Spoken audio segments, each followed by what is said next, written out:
I don't relate at all. Right. So then the other psyop is the fact that we were the natives. We were not brought here on slave ships. That's not economically sound. This what do you mean? Make sense. So when Christopher Columbus got here, Christopher Columbus got to the Caribbean, according to primary source. Right. They basically said the first thing he did was take slaves. He didn't bring slaves. He took slaves from the island. He captured people.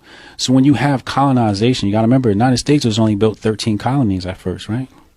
You think this whole land was empty? No, there were natives here. Right. But today we're taught that natives is some other people. No, natives are the melanated African being that has come here since the beginning of the Mali Empire. We're talking about 14th, 13th century. We had already come here from Africa. Really? Oh, yeah. Yeah, we had already come here. To the United States or to this landmass we call the United States. So the way the ocean current works is it works from Africa, leaves out of West Africa, comes to South America and the Caribbean. That's just how the currents go. You don't need no paddle boat or nothing. It'll just, the currents will just take you there, and then you travel up. But we had already been here. All you got to do is look up the story of Sarah Rector. Sarah Rector is a wealthy so-called Native American. I think she was a Choctaw tribe or one of these tribes, but she was wealthy, and she wanted a VI pass to go somewhere, and they had her classified as a free person. Why don't we know about the wealthy so-called black people in America? Why don't we know that there were black slave owners in America? Why is that not taught? Why is it not taught? How many black slave owners were there? Man, the natives here had slaves. They were trading slaves with the so-called white man. Well, they definitely did that. Natives enslaved people of other tribes. Right. So if those people are us, the so-called black man, if those natives were us, then we have to tell that history and say how we did have territories and we did, carry out commerce, and we weren't slaves. We were slave owners. Right, but the majority of African Americans that lived here were brought over here. No, that's not economically sound. What do you mean by it's not economically sound? Like there were slave ships, right? All right, let's say you wanted to have you wanted to sell marijuana, right? Right. Would you import marijuana, or would you grow it here if it's already here? Well, it depends on whether or not marijuana grew here. Well, can you grow marijuana here? You can, but we're just talking about marijuana. Like, what if we're talking about something that you can't grow here? So what I'm saying is, people were already here. Does it make sense to go all the way to this other continent to bring people on the boat when we know that half of your stock is going to die? You wouldn't do that. So how many people do you think were brought over from Africa on slave ships? Because that definitely happened. I don't believe it.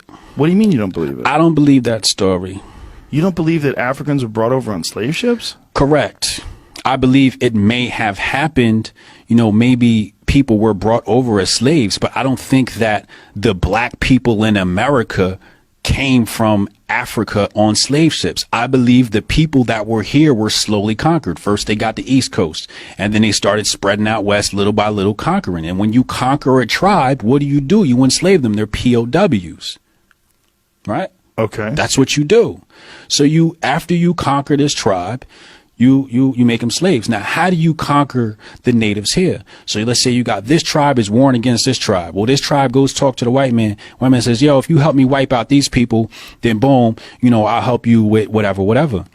So they get together and they wipe out this other tribe. Now, guess what? The white man now outnumbers this tribe, so he wipes them out. You just kill two birds with one stone. You just keep moving like that. But I'm still confused. There's a great history of slave ships being brought over from Africa with Africans that became slaves and worked in the South. Do you think that's lies? History is his story. Right. What about my story? Is my story not valid? But if you do 23andMe on someone from these parts of the country, you'll find out that 23andMe. Well, that's real. So what is 23andMe? When I take a 23andMe test, right? Yes. What's it going to tell me about Africa? That's a good question. We should find out. It's probably going to say, oh, you're from Kenya, or you're from Angola, you're from this, right? Right. These borders were created by Europe. In terms, yes. Right. In terms of like what parts of Africa and how it's distributed and what's a country and what's not a country. Yeah. Right. These by names. the Afrikaners and Dutch. Yeah. Okay. Yeah. So you can't classify me based upon a European name. I understand that, but they're saying geographically, geographic location, you can call it whatever name you want. Right. They can tell you where your genetics originated. Like, Right. I've got some weird shit in me. I got like 1% Asian. I don't know why it's there. 1.6% African. Okay. There's also weird stuff that you find in your DNA that like your ancestors and ancestors' ancestors, Right. So someone let's was walk somewhere. down that. Let's walk down that Right. path, right? So either way, if you take black people here in America and you do their DNA sample and it point back to Africa, what does that say? It says black people in America are Africans. Now, the argument is, were we brought here or were we already here? Did we bring ourselves here or did the white man bring us here? You see, when you say the white man brought us here, what you're doing is you're removing our ability to transport ourselves. You're saying, oh, we didn't know anything about boats. That's what you're trying to tell me. You're trying to tell me that we didn't know that there was a landmass here. Only the holy white man knew there was land to the west. But when you look at the holy white man, he said, when we got here, we met black people. Go look at the primary source. You got here, we met black people. When we got to the Caribbean, we met black people. You think the Caribbean is right next to America and they weren't in America? That's interesting. That doesn't make any sense. Well, you go to it South makes sense that you do have people that have traveled, whether it's Polynesians that traveled to Hawaii or people. I mean, there's the Olmecs who were thousands and thousands of years ago in South America. They have clearly African faces. Yes. I mean, really, the noses, the lips. I mean, they look African. Right. And that was a South American culture that existed, and we don't know anything about them other than the fact that they have these gigantic stone sculptures that have African faces. Well, like again, just go to, if you can pull up the ocean currents. If you pull up, I've seen that. You've seen that, man. Well, do you know who Graham Hancock is? I've heard about him. Yeah, you read his stuff. It's really fascinating because he's all about that. He's all about the fact that the idea that human beings were probably living in advanced civilizations far longer than 14,000 years ago, and they